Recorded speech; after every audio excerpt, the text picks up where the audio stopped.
Okay, so good afternoon, everyone again. I'm very honored to be with you tonight to lead this discussion about Wokism. And we have a panel of prestigious guests to debate this topic. We will get things started running with Eric Zemmour, a man of many hats who enjoys finding new ones every time. To begin with, he's an intellectual, a journalist, right politician since the presidential battle of 2022.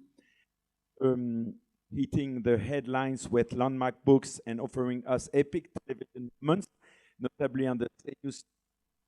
Zemmour has succeeded in acquiring a presidential stature, a leading theorist of the Great Replacement theory, which seems anything but a theory.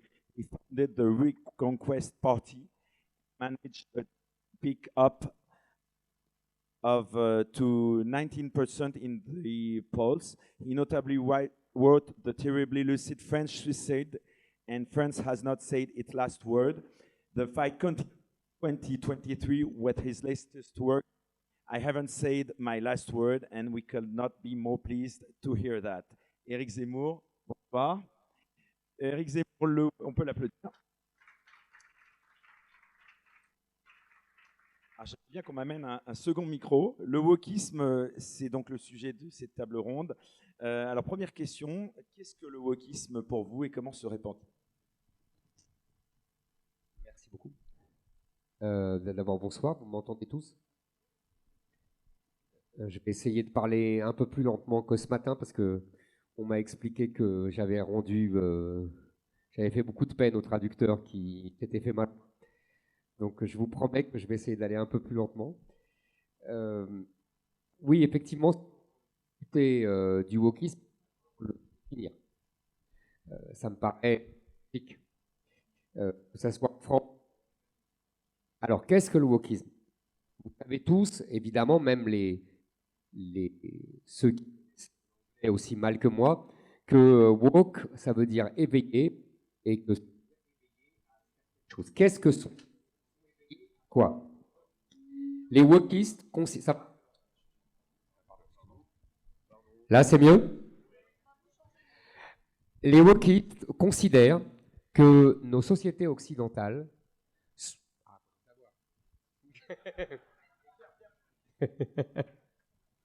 bon là c'est mieux? Bon alors donnez un quatrième. Alors les wokistes considèrent que les sociétés occidentales sont façonnés par le racisme, la misogynie, le sexisme, l'homophobie, la transphobie, l'islamophobie, et que c'est ce qui définit les sociétés occidentales, et c'est ce qui est le cœur, l'événement social majeur de nos sociétés. Même si on ne s'en aperçoit pas, dit-il, eh ben, c'est que c'est des éléments subtils qui nous conditionnent et qui nous conditionnent quand même. Donc, si vous voulez, à partir de là, ils définissent des privilégiés, l'homme blanc hétérosexuel, et des victimes à vie, qui sont les femmes, qui sont les homosexuels, qui sont les musulmans, qui sont les noirs. Ça, ce sont des victimes à vie et il n'y a pas d'individualité. C'est-à-dire que chaque individu, si vous voulez, un ouvrier blanc, s'il arrive à devenir ingénieur en travaillant toute sa vie, c'est parce qu'il est privilégié, parce qu'il est blanc. Si un noir est riche au départ et qu'il se ruine, c'est parce qu'il est noir et qu'il a été victime des préjugés de la société blanche. Donc il n'y a pas de mérite individuel, il y a seulement l'incarnation par chacun incarne un groupe. Ça, c'est une première chose. Donc ça, c'est le wokisme. Donc les gens, les militants woke, sont éveillés à ce genre de discrimination et doivent expliquer aux gens et à la société que c'est le malheur de nos sociétés occidentales et qu'il faut sans cesse le corriger. Ça, c'est la première chose.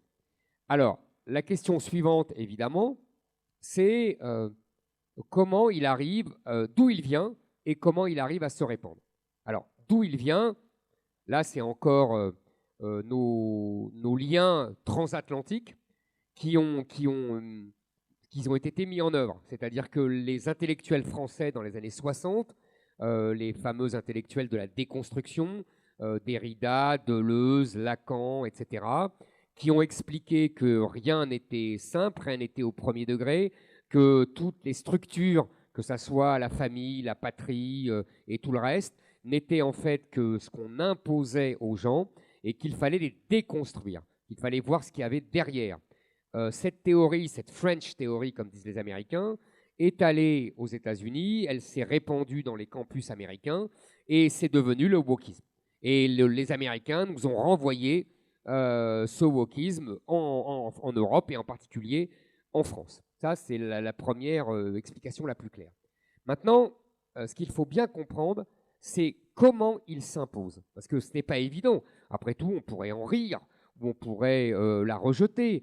Pourquoi il s'impose? Pourquoi ces gens qui sont minoritaires sont en même temps hégémoniques? Je pense qu'il faut bien comprendre le mécanisme intellectuel qui commence dans les universités et qui descend ensuite dans les lycées, dans les écoles et dans toute la société.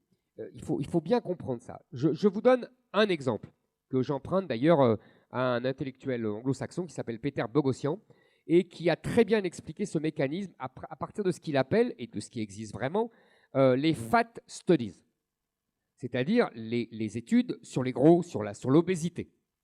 Qu'est-ce qu'il nous dit? Il nous dit, au départ, il y a quelques universitaires qui sont persuadés, mais c'est leur conviction, que notre regard négatif sur l'obésité vient de nos préjugés et que ces préjugés entraînent des discriminations et des souffrances parmi les obèses.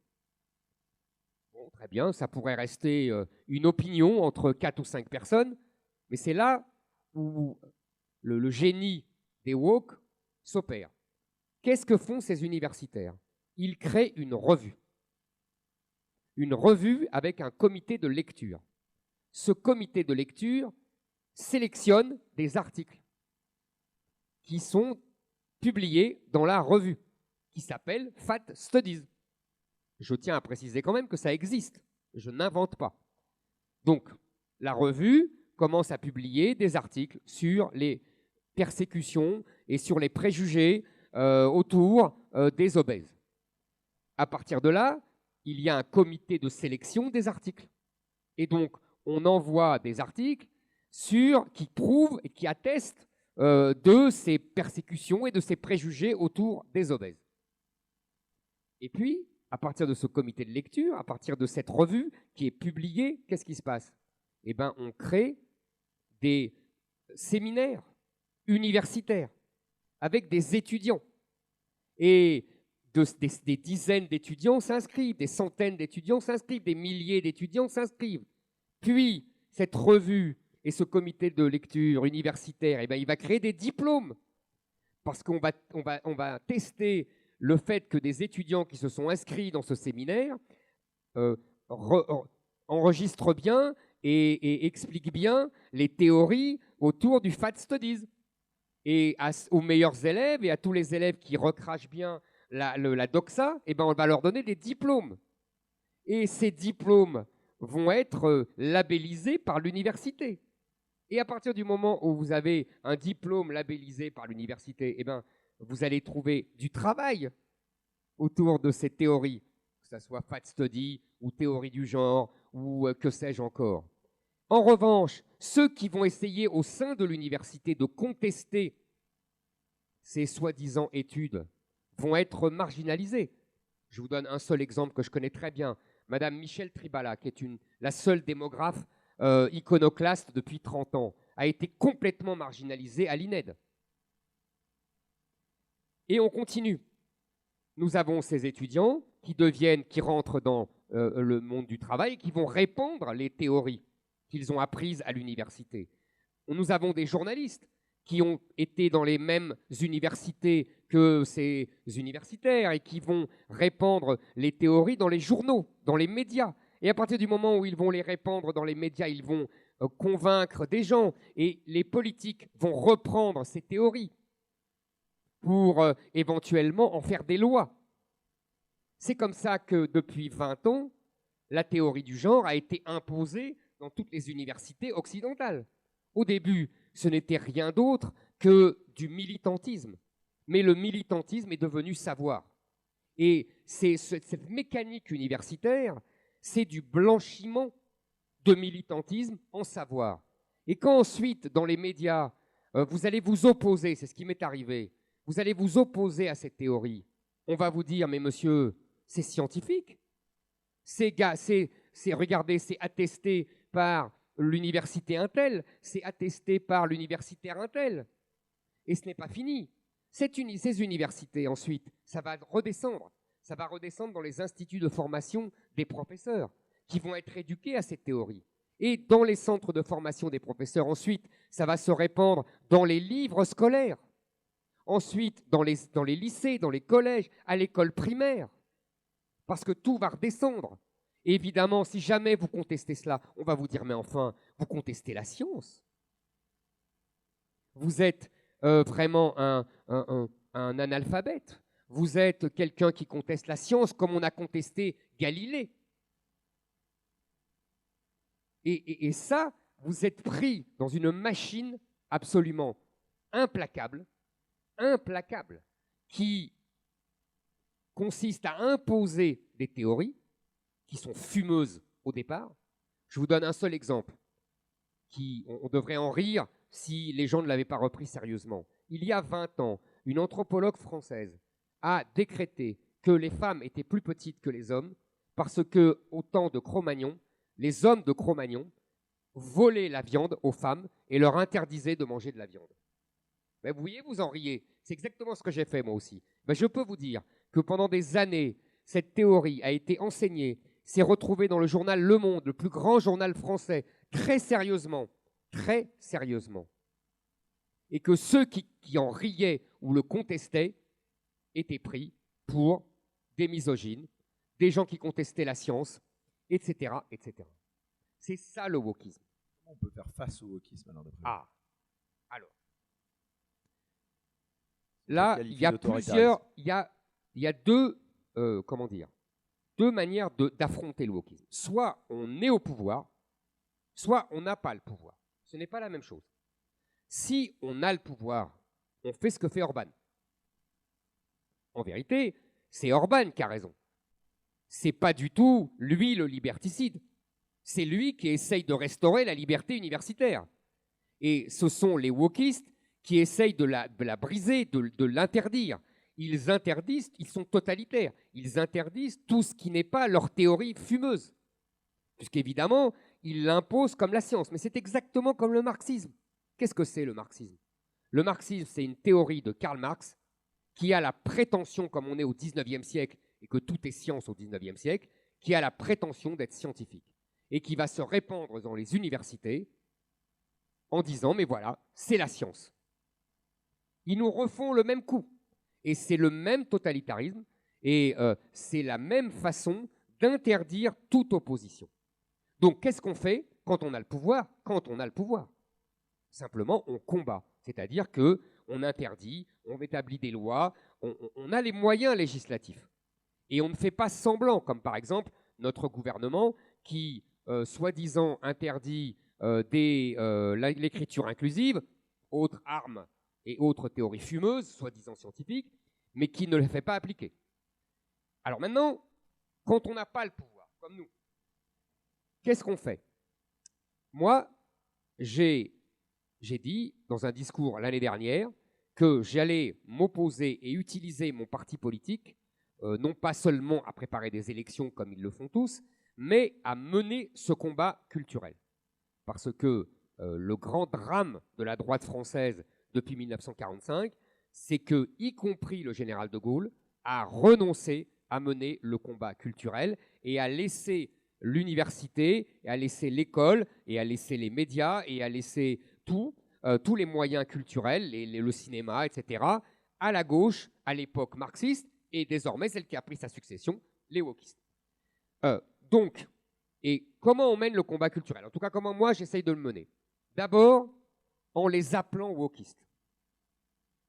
C'est quelque chose de très important. Ils détestent être appelés wokistes. Ils détestent être mis en lumière parce que wokiste, ça veut dire tout ce que je viens de vous dire. C'est-à-dire, ça veut dire que leur pseudo-savoir n'est que du militantisme blanchi. Et sur le plan médiatique, dire que vous êtes, ça m'est arrivé souvent, dire que vous êtes contre l'antiracisme.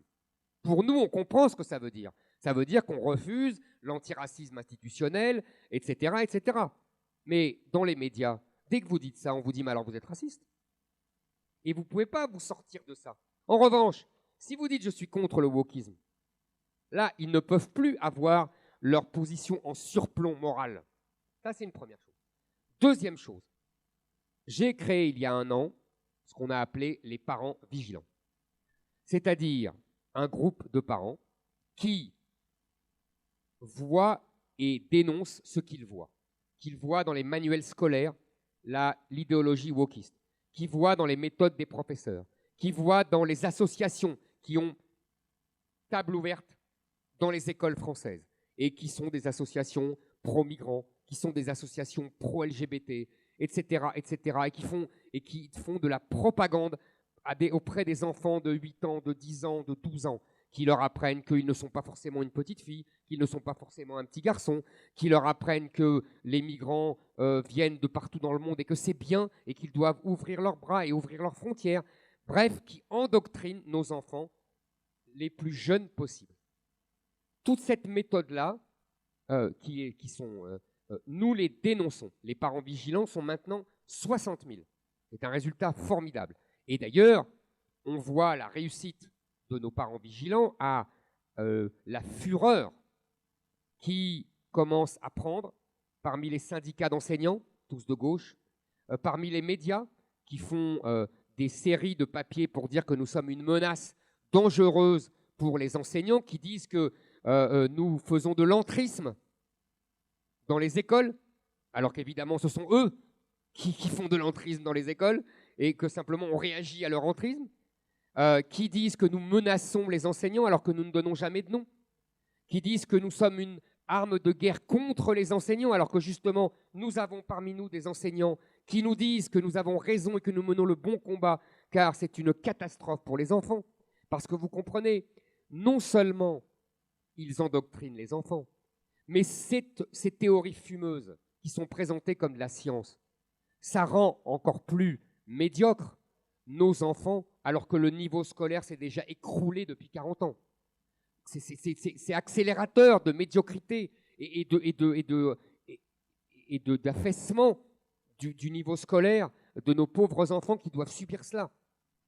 Donc nous nous battons comme cela. Et j'ai eu la joie, je vous l'avoue franchement, de découvrir que les Américains faisaient la même chose. Non pas qu'ils nous imitaient, hein, ils l'ont sans doute fait avant nous, mais il y a des groupes qui se sont créés et sur exactement le même modèle et qui défendent également, qui eux aussi combattent l'idéologie woke à l'école, dans une université, etc. Donc je suis assez fier qu'on ait eu comme ça la même idée de part et d'autre de l'Atlantique et je pense que c'est parce que justement nous avons subi la même offensive que nous faisons exactement la même chose.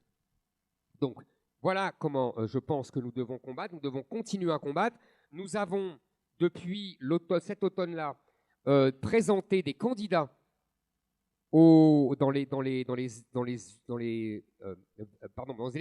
élections de parents d'élèves et nous avons eu la joie d'avoir à peu près 3500 élus.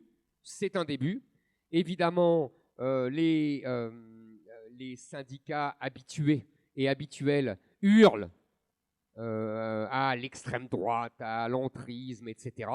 Mais nous ne nous laissons pas intimider. Mais je pense qu'il en va vraiment de la santé mentale de nos enfants et également, comment vous dire, de la qualité de l'intelligence française et américaine. Je pense que le wokisme est une machine à détruire l'intelligence occidentale. C'est dramatique en vérité. Le marxisme n'était pas aussi pernicieux. Le marxisme respectait la culture française, respectait la culture américaine. D'ailleurs, sans doute une des seules choses positives qui a été laissée par les pays communistes comme la Russie, la Tchécoslovaquie, etc., c'est l'excellence du niveau scolaire et l'excellence du niveau culturelle des enfants éduqués sous le communisme. Vous voyez, ils n'avaient pas la liberté, mais ils avaient la qualité intellectuelle et la qualité scolaire. Or là, le wokisme, c'est une machine à abêtir nos enfants. Merci Éric Zemmour, on peut vous applaudir. Vous restez avec nous. Alors je vais appeler les autres participants. Oui, je vais appeler l'ensemble des autres participants de ce panel à nous rejoindre. Tout d'abord Laurence Trochu, QUISHA King, je crois elle est en visio. Il y aura aussi Nigel Farage en visio et bien sûr M. Orban qui va nous rejoindre aussi. Et join us, please. Je vous en prie, installez-vous à côté d'Éric Zemmour. Et justement, on va continuer à parler de wokisme.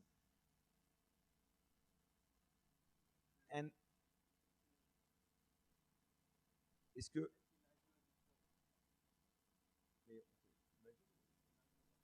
Bon. Okay, so we'll now move on things further with Nigel Farage, best known as the leader of the Brexit. He's also a former member of the European Parliament and top UK TV talk show host. After starting his work life as a commodities trader at the London Metal Exchange, he started to go into politics because of the Maastricht Treaty. Founding member of UKIP in 1993, he started fighting for Britain's European withdrawal. After forcing the Conservative Party to hold a referendum, he even gained the name of Mr. Brexit from Donald Trump.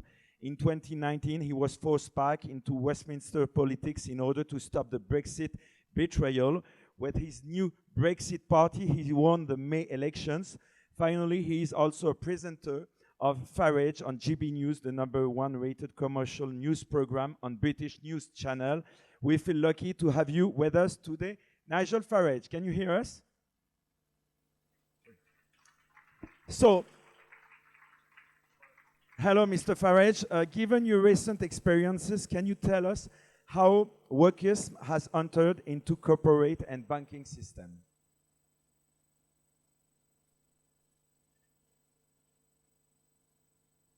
Alors, est-ce que M. Farage nous entend? Il y a un petit décalage. D'ailleurs, on avait l'image. Il nous a souri, donc I felt, have the impression he was hearing us. He can hear us, but we cannot hear him. So, Randy, what do we do? Okay. Are you hearing me, guys? Okay. Okay, I do it again. Hello, Mr. Farage, thank you to be there. So, given your recent experiences, I was asking you, can you tell us how wokism has entered into corporate and banking system? How can we fight against it? Absolutely. I take it you're now hearing me loud and clear. Good evening, everybody. Sorry not to be there with you in Paris, but I'm off tomorrow on a big expedition away for several weeks. That's why I couldn't attend. So we know already that wokism, well, basically Marxism, because that's what it is.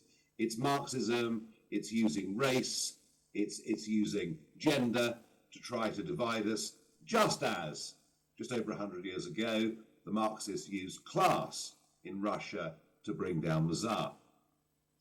We know that our academic institutions are literally poisoned from top to bottom. And it's not just universities, it goes through secondary schools, even right down to the age of sort of 5, 8-year-olds being taught things that most parents don't think are appropriate. We know that the left-wing woke culture has completely overtaken the public sector. No surprise there. But what I learned this year was the extent to which wokism had gone through the private sector, the banking sector in particular. Now, we've all heard about ESG investing. You know, we take your pension money and we invested in wind energy, we invested in things that probably won't make any money, but we feel better for doing it because we show the world what great citizens we are. So here was my experience. I banked with the National Westminster Group since 1980. Had a personal account there for 43 years. In my time, as you said in your introduction, as a commodities broker in the City of London, I ran a business account for 9 years, running my own company, and I currently run my own company account through a subsidiary of that bank called Coutts, but it's 100% owned by the NatWest Group. I have income from media, from a variety of things. I get a phone call to say, Mr. Farage, we are closing your personal account and your business account, and you've 60 days to find alternatives. Quite a shocking phone call to receive after 43 years. I asked for a reason, and I wasn't given one. I was told the letter would explain everything. A few days later, a letter came, and it said absolutely nothing. Just, we are closing your accounts. You have 60 days to find alternatives. So off I went to find alternatives. And look, I mean, let's be frank about it. I'm not rich, but I'm certainly not poor. I have good income. I have solid cash balances. I've never had any judgment, any financial judgment against me of any kind at all. You know, I don't take money from third world dictators or anything like that. You know, I run a pretty regular financial life, never had problems with the tax authorities or anything of the kind. I went off around London and I had interviews and I filled in forms, and 10 banks refused me.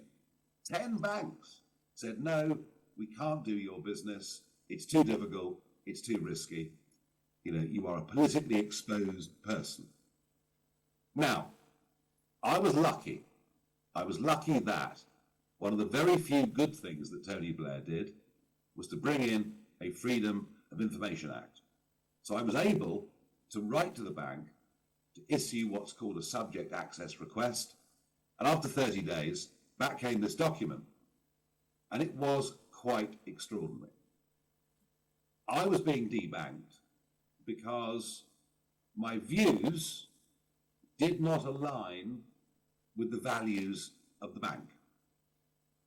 And in the report, Russia was mentioned 144 times, just because Hillary Clinton and others have said that I'm funded by the Kremlin, which I never, ever have been.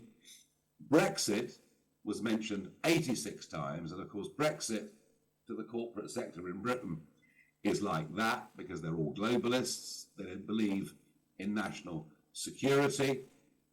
And on it went, comment after comment made in this report, derogatory, the fact that I didn't support their net zero agenda, that I was skeptical about the way we were getting to net zero, the fact that we were deindustrializing, sending our steel industries to India and China. These were all reasons that I was to be cancelled. I was to be debanked. And the odd thing was, so much of the rest of the banking sector thought and felt the same way.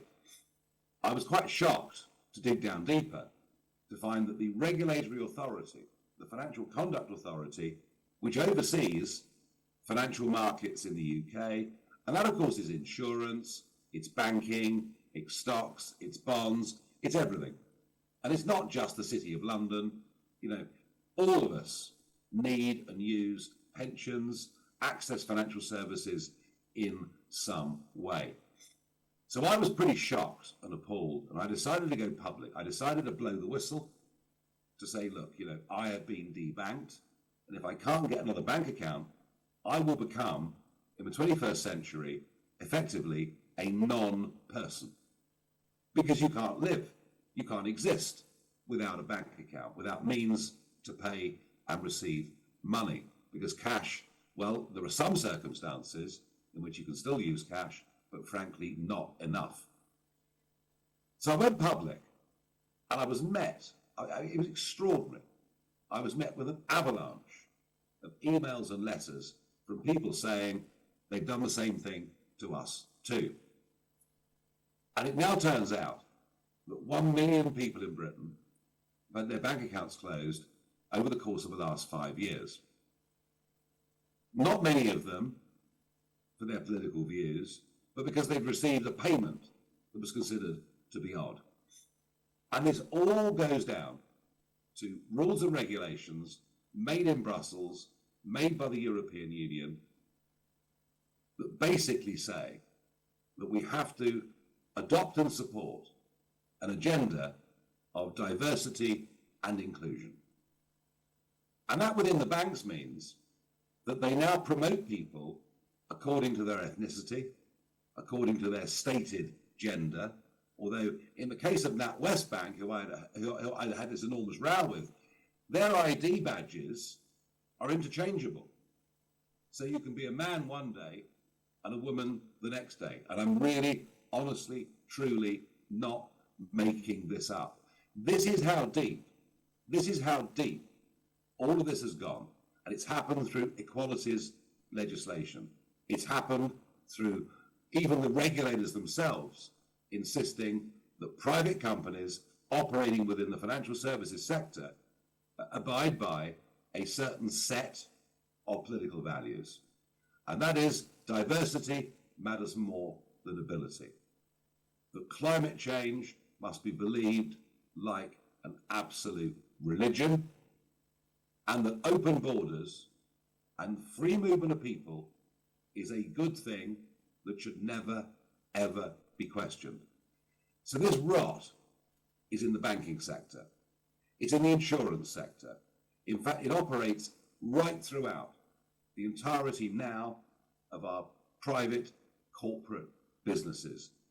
It really has. The rod is now set so incredibly deep that it's unbelievable.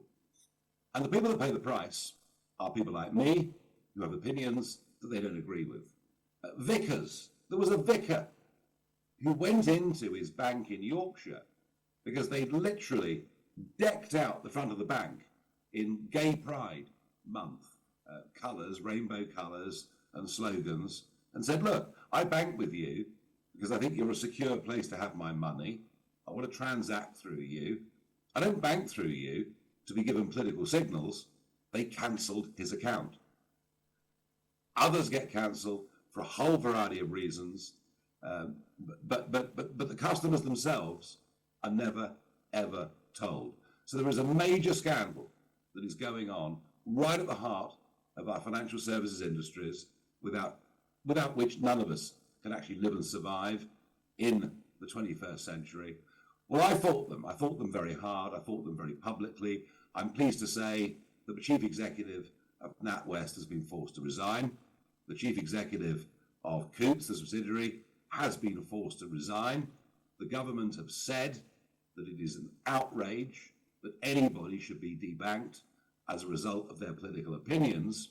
So it looks on the face of it that I've secured some massive victory, but I'm not so sure that I have. Because my fear, and by the way, I said this in the European Parliament in 2013, I said, I really think we're now being governed by a new unholy trinity of big business, big banks, and big politics. I don't think I knew in 2013 how far ahead of the curve I was. I'm winning little victories. We may well get some legislative changes in our country. We don't have, unlike in France, we don't have the absolute right to a bank account. And maybe that's something that I'll win. But what I've revealed is that this terrible Marxist culture is now deep within the private sector, right across the Western world, and they must be sitting there in Beijing, literally laughing their socks off.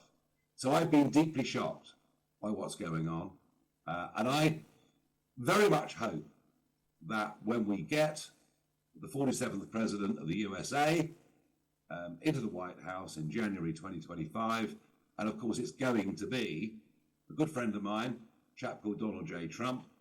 I hope this is one of the issues that he will start to begin to address. We are literally, despite the external threats we face, China being the biggest, but we are literally beginning to destroy ourselves within, destroy our societies, our communities, our cultures.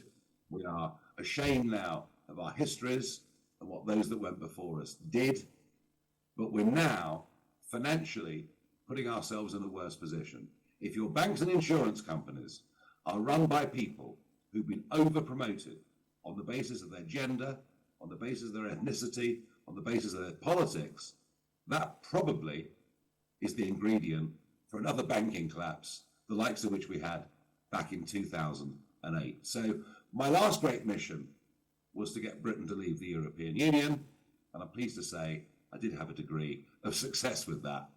But my next one is we've got to get the woke out of private business across the Western world. Otherwise, our decline will become even quicker than it is today. Mr. Farage, you talked about Donald Trump. We know you're very close to Donald Trump. Has he displayed any interesting tips for the fight against the wokism? Yeah, I mean, look, Donald Trump is the ultimate politically non-correct leader in the world these days.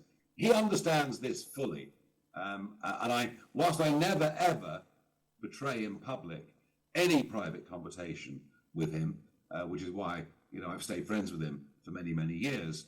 Let me assure you, he understands. He fully understands what is going on in corporate America and across the rest of the world. The question is, we can have political leadership, but you have to ask yourself also, what can we as individuals do about it?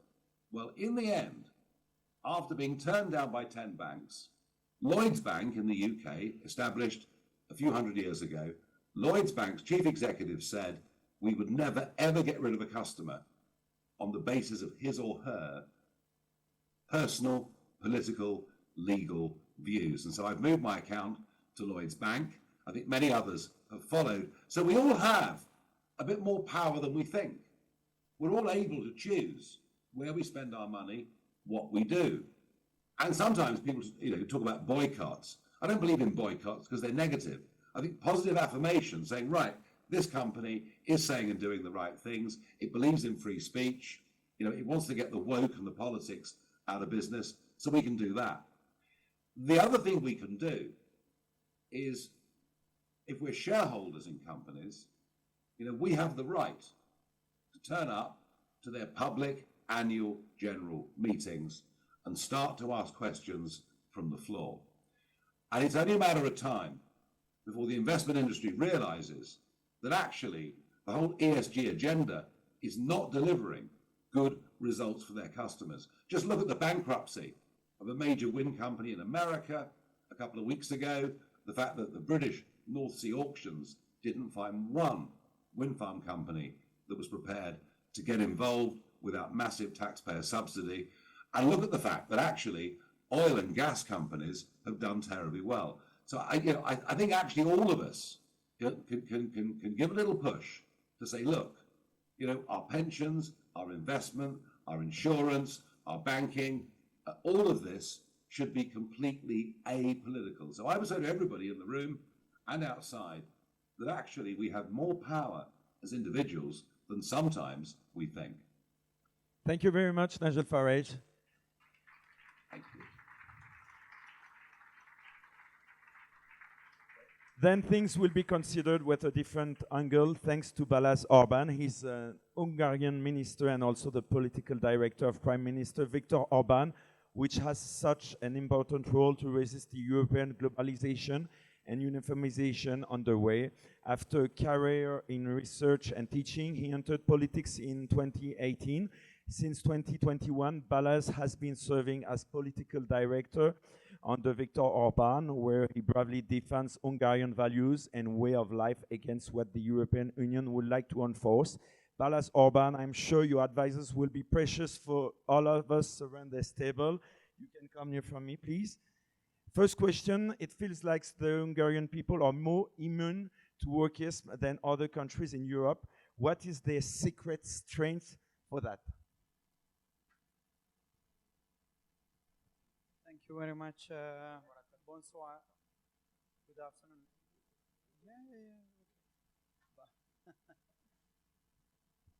Good afternoon, ladies and gentlemen. Bonsoir. We can do it in two ways. I prepare for a speech, and I'm ready to answer questions. It's up to you. I'm fine. Then let's go with your questions because it makes sense. But then I sit down. Sorry for that. Okay. So why are you making? Again? Yeah, please. So it's like So I was asking you, It's a yes. freedom initiative, so we feel ourselves very free to decide the format. So I Please. repeat my question. Yes. It feels like the Hungarian people are more immune to Wokism than other countries in Europe. What is the secret strength for that? Secret strength. It's a very good question because some of the people, they call us Hungarians as the mavericks of Europeans. Some of them, some others, probably more like the liberals, I call us the boogeymans of Europeans. So if I attend to conferences abroad and I starting my conversation saying that my name is Orbán, I came from Hungary, you know, many people get scared immediately. So we think a lot about why it is the case, and why it is that a 10 million country coming from Central Europe, okay, we are doing better. We have some economic progress. Our military is getting stronger and stronger, but we are not significant in a geopolitical way. Why it is the case that everybody is talking about us? And I think there is one reason behind it. It's because Prime Minister Orbán and the entire conservative right-wing political course in Hungary is dedicated to serve the interest of people, Hungarian people. So we don't care any kind of ideology. We don't see the purpose of politics as working on, as our duty is to work on some utopia which could possibly turn into a dystopia, or we don't see any kind of ideology which should be followed that govern our activities. It's just the other way around. From like centuries, it's deeply decoded in European history, like centuries and even thousands and thousands of years. Politics was about that the leaders should be taking care of those who are under their guidance, and they should be able to protect them, and they should be able to create an environment for them which gives them peace, security, and prosperity, and provides them freedom. This is the job of the politicians. And what happened?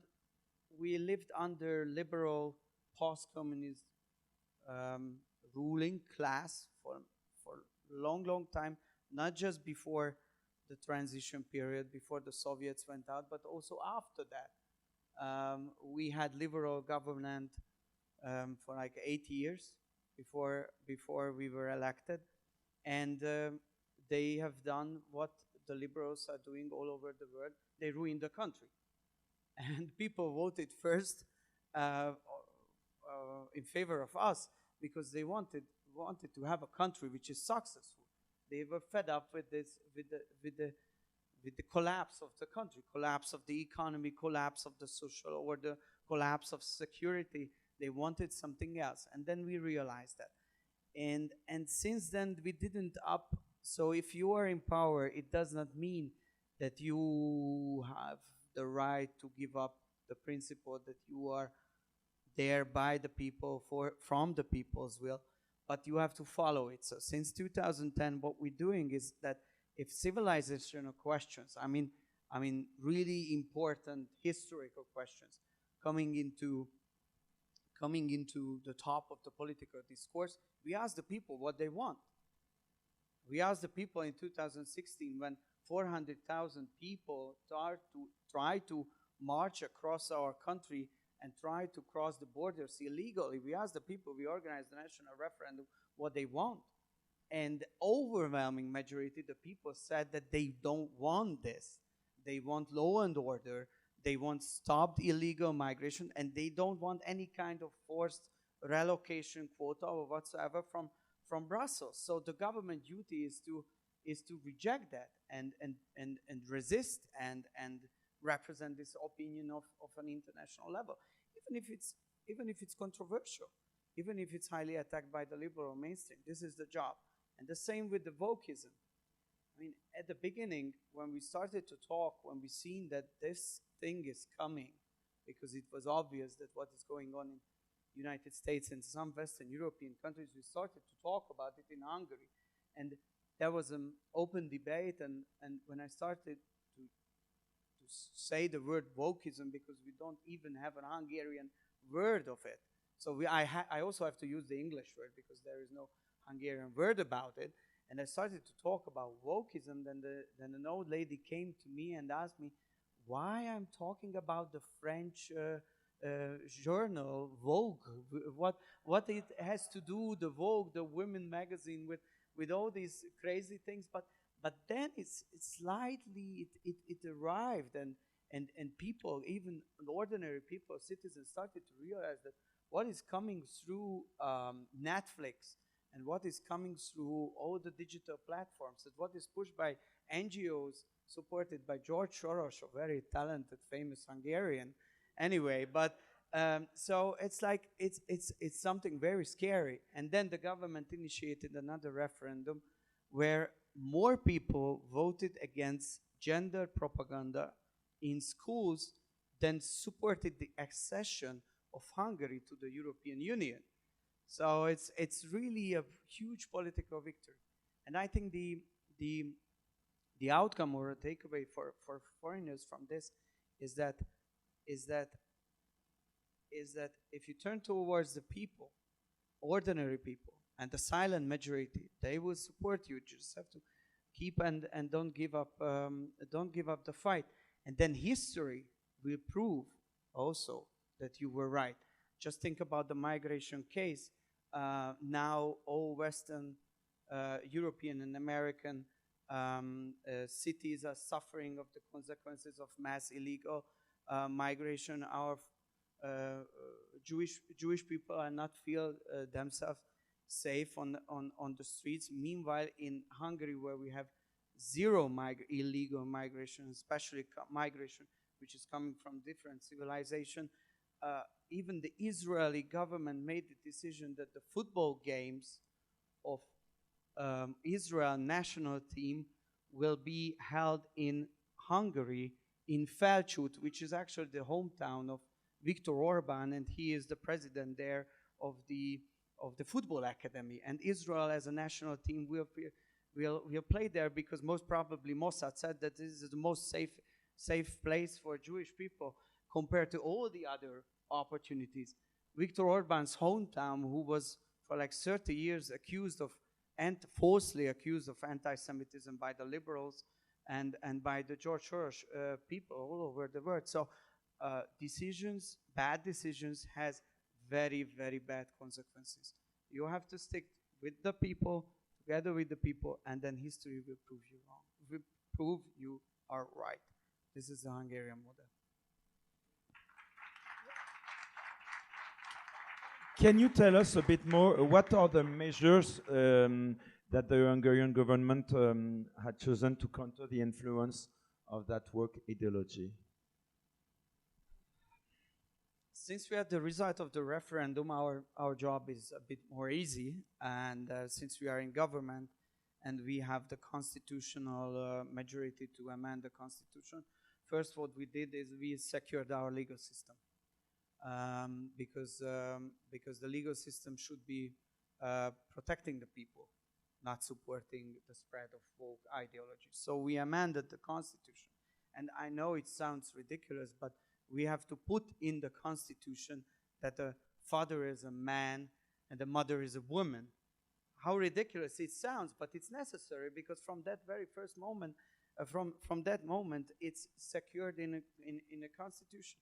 And we banned all NGO activities in kindergartens and in schools.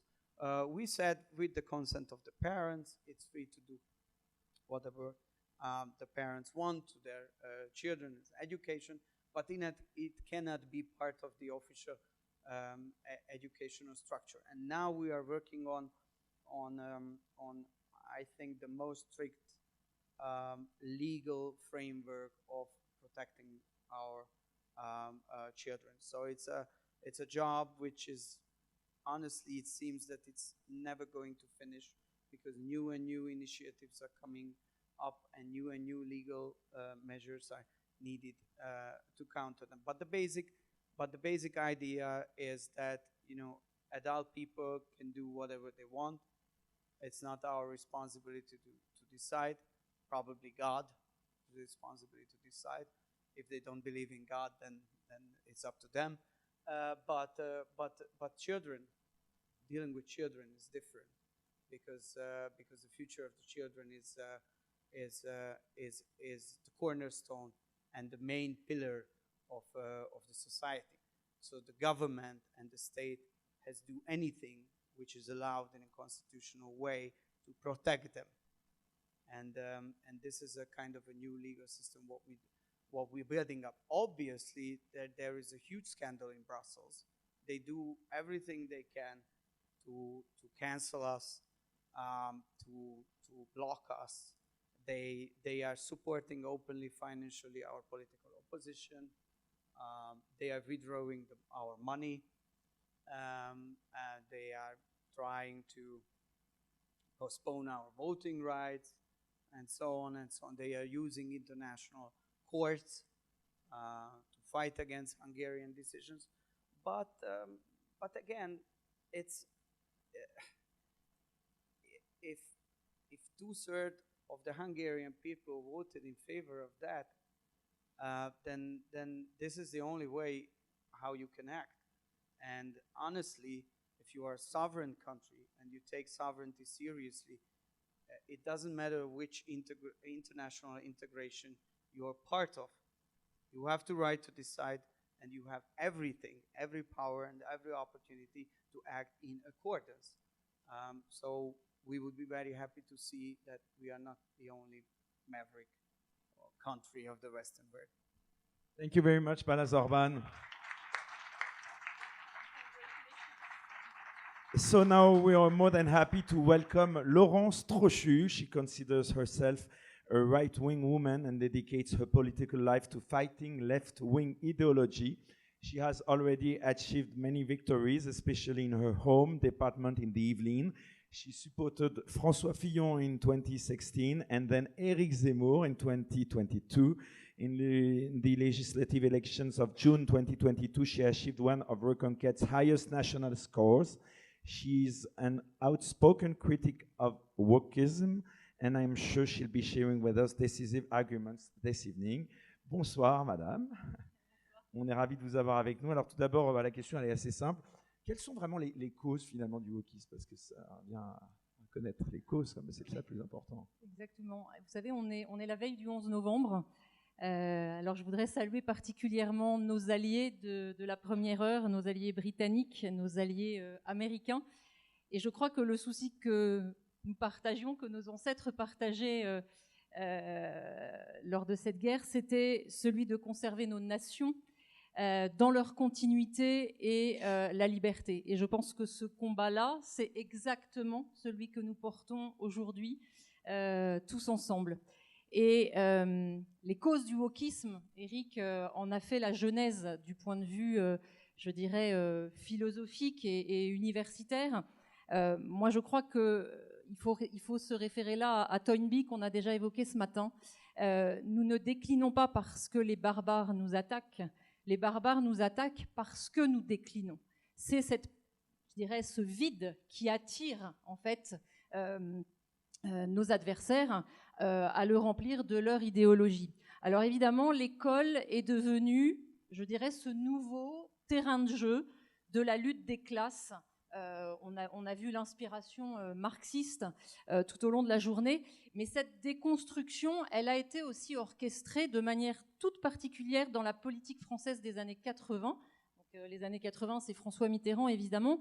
Et cette vision politique égalitaire, en fait, elle a fait de l'école ce nouveau terrain de jeu de la lutte des classes parce que le principe était le suivant. Puisque la culture classique n'est pas d'emblée accessible à tous, eh bien, supprimons-la parce que les élèves seront égaux.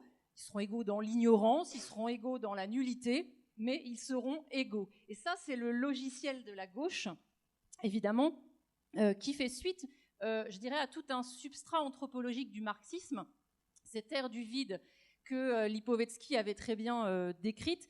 c'est quoi? C'est l'avènement d'un individu qui est complètement libre, libre de s'autodéterminer, de dire qui il est, de quel sexe il relève, quelle que soit finalement la biologie. Cette disparition des repères et des limites, eh bien, elle est caractéristique de la modernité. Et déjà, souvenez-vous, les années 20, Adorno, sociologue allemand, qui nous disait que c'était ce processus de négation sans limite qui devait paradoxalement structurer la société. Alors la conséquence sur l'éducation, on va la voir de manière très simple. Puisque la liberté se définit comme un principe d'autodétermination, eh bien, le projet éducatif qui en découle, c'est quoi?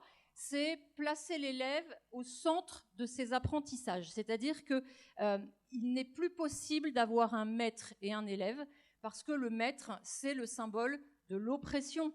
Et donc, quand Marx combattait la domination économique des bourgeois, eh bien, les déconstructeurs qui sont à l'œuvre dans les années 80 dans l'école française, eh bien, ils vont beaucoup plus loin parce que finalement est coupable pas simplement le bourgeois du point de vue économique, mais le bourgeois, c'est-à-dire celui qui incarne un modèle hégémonique, donc le mâle blanc, occidental, hétérosexuel, de culture classique, héritier d'une civilisation qu'il veut transmettre, qu'il veut perpétuer. Donc l'école va devenir, et ça c'est vraiment le projet de la gauche, l'école va devenir cette usine à fabriquer des êtres vierges de toute trace civilisationnelle. Il y a quelque chose d'inquiétant. Emmanuel Macron, début de son deuxième quinquennat, a utilisé une expression qui colle parfaitement à ce projet-là. Il a dit qu'il fallait dessiner les traits d'un nouveau peuple.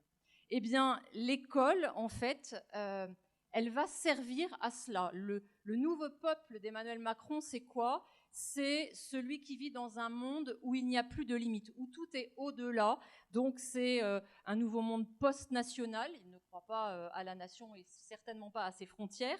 Un nouveau monde transhumaniste, et ça on le voit à l'échelle européenne. Et puis un nouveau monde multiculturaliste. Alors ce nouveau peuple, eh bien, il va falloir le façonner, il va falloir le former en le déformant. Et la meilleure manière de faire, eh bien, Bernanos, vous voyez, 1947, la France contre les robots, nous avait déjà dit comment ça se passerait.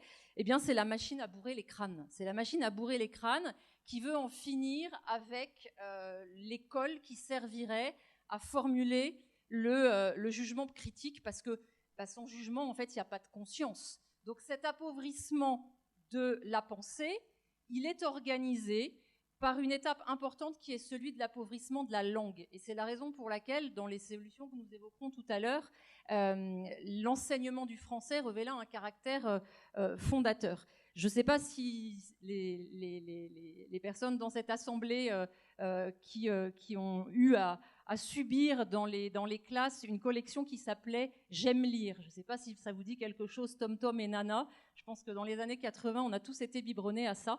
Et ben, c'était vraiment la fadeur des textes et puis la laideur des illustrations, mais tout à fait symbolique de cette réforme, de ce projet de 1989 qui résumait très bien justement cette nouvelle pédagogie, l'élève au centre du système scolaire, c'est-à-dire l'élève à qui, sur le dos duquel on met la charge d'être l'auteur de ses propres savoirs, alors même que justement on ne lui donne pas les mots pour les penser et pour les élaborer.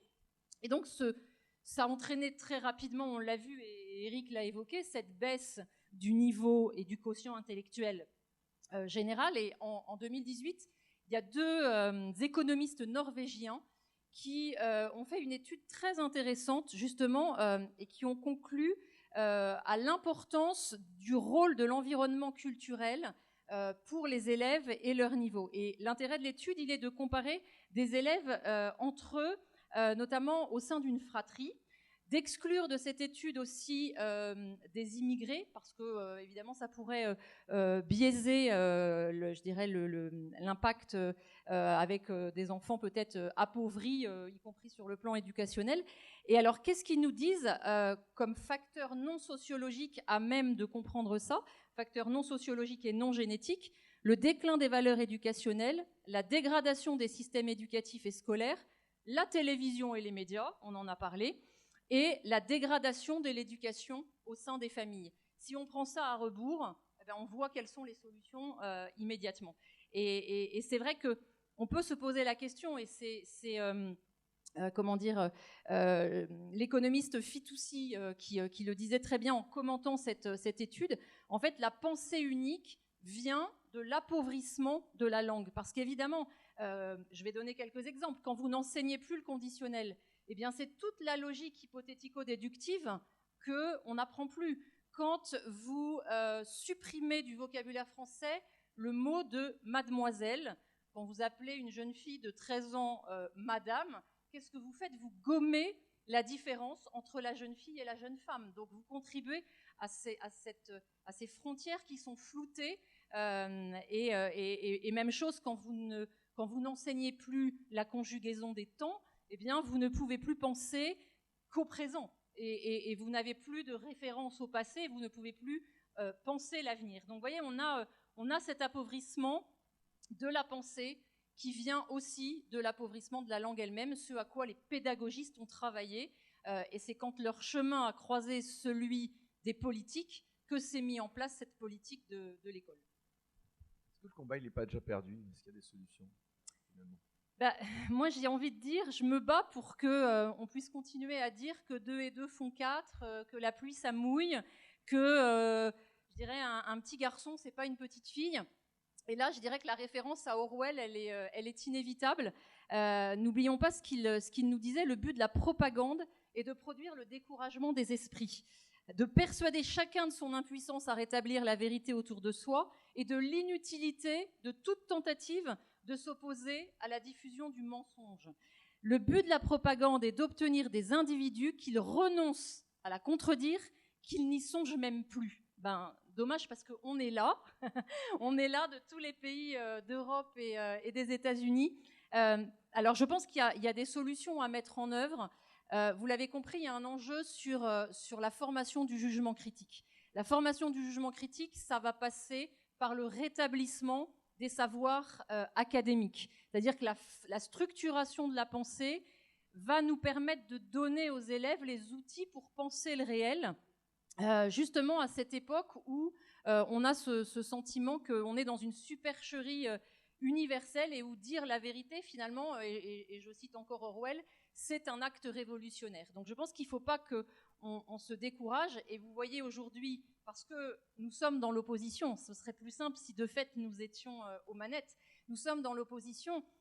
Aujourd'hui, où se trouve la liberté scolaire? Eh bien, elle se trouve dans justement ce fleurissement des écoles qu'on dit hors contrat ou qu'on dit libre. Et moi, je fais le rêve que leur modèle puisse devenir demain, quand nous serons en capacité de décider, le modèle par lequel nous pourrons offrir à tous les Français l'excellence de l'éducation, parce que la méthode globale, la grammaire fonctionnelle, les maths abstraites, l'histoire enseignée sans référence chronologique, c'est quoi? C'est la disparition du raisonnement, c'est l'émergence de l'intuition.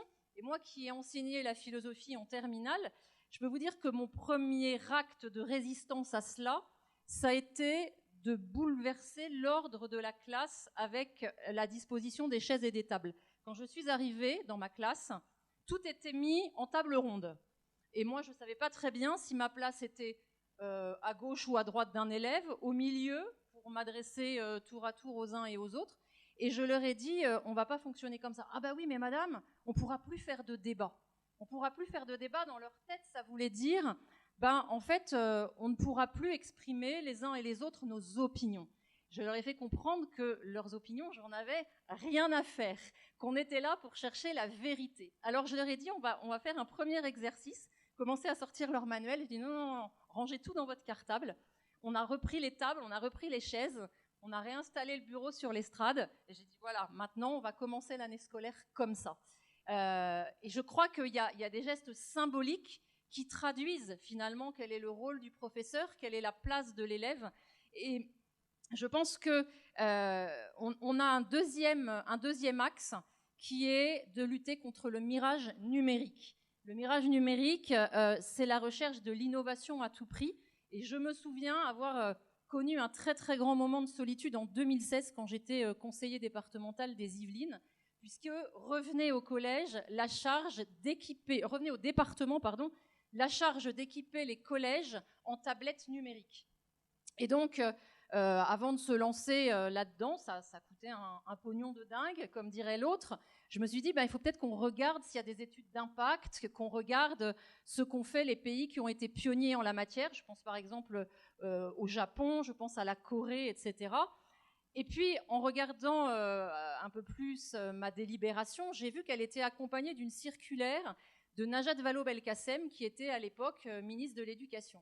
Et Najat Vallaud-Belkacem disait encourager la diffusion des tablettes numériques au collège, au lycée et même à l'école, parce que c'était l'outil, moi je dirais le cheval de Troie, de ce qu'on appelle dans le jargon la pédagogie inversée. La pédagogie inversée, c'est quoi? C'est les cahiers au feu, la maîtresse au milieu. C'est-à-dire qu'on va encore une fois, rendre l'élève auteur de son propre savoir. Et je vais vous lire quelque chose de vraiment inquiétant. C'était le discours du délégué au numérique de l'Académie de Versailles.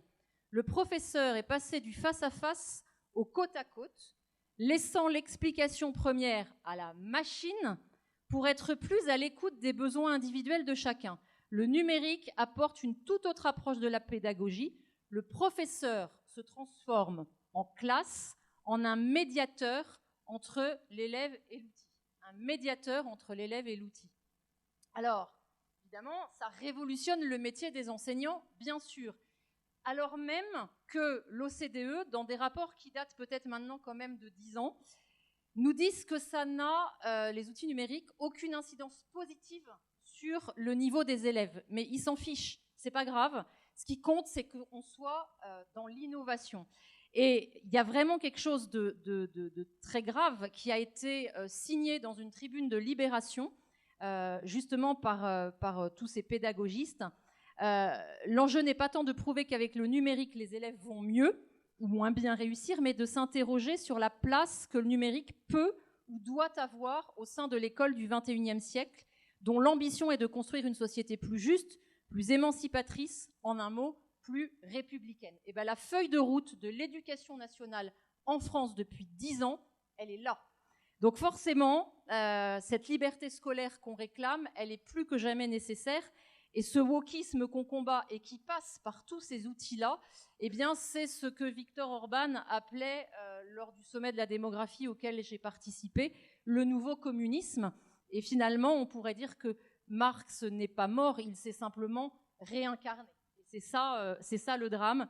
Mais l'espoir nous vient aussi de cet incessant dialogue entre la France et les États-Unis. Je pense à Tocqueville, auquel j'ai consacré plusieurs années de mes recherches. Tocqueville, et je terminerai sur cette citation qui nous dit « Les nations de nos jours ne sauraient faire qu'en leur sein les conditions ne soient pas égales, mais il dépend d'elles que l'égalité les conduise à la servitude ou à la liberté, aux lumières ou à la barbarie, à la prospérité et aux misères. » Je crois qu'on a tous ici choisi notre camp et on va y arriver. Voilà. Merci Laurence Trochu.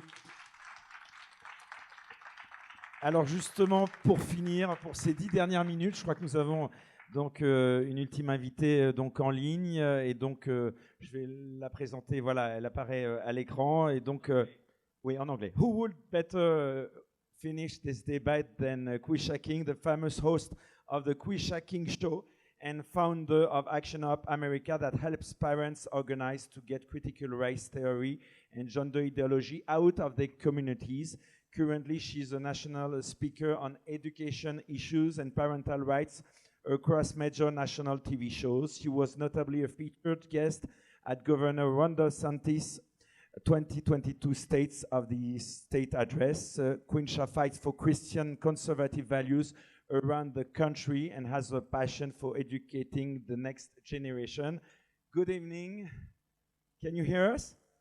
Yes, I can hear you. Bonsoir. Bonsoir, QUISHA. Thank you. So, first question, what is the right level for fight against Wokism? The states, the federal government, or the local communities for you? So I believe, let me just give a quick little backstory. So after the 2016 election, I started having a conversation with a close family member about BLM. And at this time, I thought that everything that I heard on the news was correct about unarmed black men being killed by the police in these astronomical numbers. I took a little time just to do some digging, and what I found was what was being reported on the news. And so it prompted me to do more digging on household income and just common things that we had heard around the country on the news and just in the neighborhood as we're growing up. And so as I found that what I had been told was not true, it made me keep doing that research. And I came across Dr. Thomas Sowell, Walter Williams, and Milton Friedman. And I listened to virtually everything that they had said. And I was blown away by these economists telling the truth about America and the truth about what was going on in Black neighborhoods and what had happened prior to the 1960s. And so I tried to share this with my family and, was basically told, that I had drunk the Kool-Aid and that I needed to, vote Democrat. And that was the only thing that, that was good for me. Well, a huge transformative moment came when I was sitting on my couch. And as a Christian, I do believe in praying and talking to God. And so in talking to God, I heard him speak to me and tell me that my skin color had become an idol in my life. And that moment was transformative because God was right. And instead of seeing everything through the lens of race, I needed to see the world through the lens of Christ and faith and in truth. And that is what we're facing right now. We see so many young people in America, across the world, who are viewing life and the world not through the lens of truth, but through the lens of things like critical race theory and gender ideology. Well, this hit home right to my oldest daughter, where her first week of 8th grade, she was asked what pronouns she wanted to go by. That same teacher subsequently introduced critical race theory to their classroom. Well, my daughter had good enough sense to record that conversation, and I could hear critical race theory being promoted within the classroom. And I think it was divine that in 2019, I happened to have studied critical race theory. I came across it from a minister who was talking about it and how destructive it was. And I just thought it was weird that this would be something coming to America, because critical race theory is a Marxist communist ideology. Why would this be in America? And so it was just interesting to me. And when it happened, it came right into my doorstep in 2020 with my oldest daughter. I knew exactly what it was and knew that this was a problem. So I started to get more involved. I had been getting involved actually throughout the years of when I had this big transformation in 2017, and stayed involved in my local politics. So started going to school board meetings and became very involved with Moms for Liberty and helped with that fight. Subsequently went on to help with other organizations as well. And so what we're seeing right now in America and across the world is this radical agenda to, as far as critical race theory is concerned, is to make children judge each other by their skin color. Because critical race theory says that if you are Black or a person of color, as they like to say, then you are automatically oppressed. It doesn't matter your background. It does not matter anything else. You're oppressed because of the level of melanin that you have in your skin. And for white people, if you happen to have less melanin, you are considered an oppressor. It doesn't matter of your family background. It does not matter. You have a, quote, white body. And so therefore you need to practice anti-racism. And so these things are very troubling, because many parents in America, and I'm sure across the world, they don't want to teach their children. We don't teach our children to view others in that way. And when this ideology is being promoted in a school classroom, Monday through Friday, 7 to 8 hours a day, virtually 13 years, you are essentially creating a brainwashing of children. And so those children who sit under that constant brainwashing, what is going to happen to them? Well, they're going to grow up. They're going to take that ideology they're going to accept it as truth. If they do choose to go to college, they're going to further that ideology because, as we can see, I've heard throughout some of the other speakers where in the universities we know that this is being promoted. It actually started in the universities and has now trickled to elementary and junior high schools and high schools. We're seeing this being promoted all throughout our country through corporations, through the elementary schools, through everywhere, in every major institution, we're seeing Marxist ideas being accepted and promoted in the United States of America, in the West in general. And so one of the things that I have found to be very helpful is talking to people in small groups. In 2020, I ran the Black Voices for Trump office here in Florida, where I live. And I noticed that talking to people in small groups and helping them to understand these ideas and helping them to slowly walk them through a process, you were kind of like deprogramming people because they've literally been inundated with these ideas for so long. You have to slowly walk them through, slowly walk them out of that mindset and just give them the truth.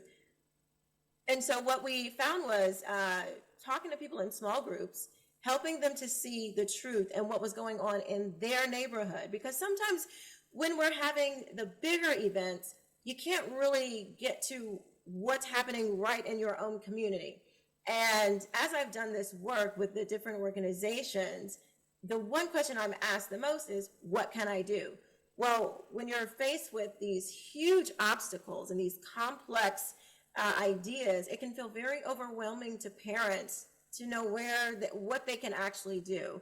And so when we take small groups of people and say, hey, this is happening in your elementary school, or this is happening in your high school, or this is happening in your child's classroom, you take this to your neighbors, you take this to your family and friends, it becomes a much more powerful reason to get involved because the issue is now at home.